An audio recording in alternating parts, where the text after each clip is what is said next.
China Japan వాళ్ళు ఈ వుడ్తో చేసినటువంటి పాత్రలు అంటే స్పూన్లు కానీ ఆ స్టిక్స్ కానీ తర్వాత కిచెన్లో వాడే గిన్నెలు గ్లాసులు ఇలాంటివన్నీ వాళ్ళు తయారు చేసుకుంటారు. ముఖ్యంగా చేసిన బొమ్మలు ప్రతి ఒక్క ఇంట్లో ఉంటాయట చైనా జపాన్లో. అదే కాకుండా మ్యూజికల్ ఇన్స్ట్రుమెంట్ సంగీత వాయిద్యాలు అవి చేసుకుంటారు. ఈ సంగీత వాయిద్యాలు ఏంటంటే వాళ్ళకి ఒక ట్రెడిషన్ ఉంది, మ్యారేజ్ అప్పుడు బహుమతిగా ఇవ్వడము అలాంటివి చేస్తుంటారు. కాస్మెటిక్స్ మంచి ఫేస్ క్రీమ్స్ అలా చేయడము. దాంతోపాటు దీనికి ఈ అల్సర్ తగ్గించే గుణం ఉంది. తర్వాత బ్లడ్ ప్యూరిఫైయర్గా వాడతారు, మంచి టానిక్గా వాడతారు, స్కిన్ గ్లో అయ్యేదానికి యూస్ చేస్తారు.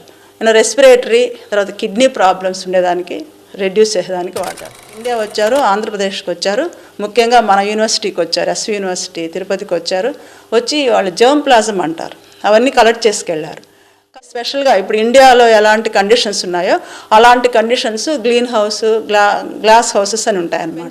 చాలా ట్రై చేశారు కానీ వాళ్ళకి వీలు కాలేదు. ఇంకా కాబట్టి మళ్ళీ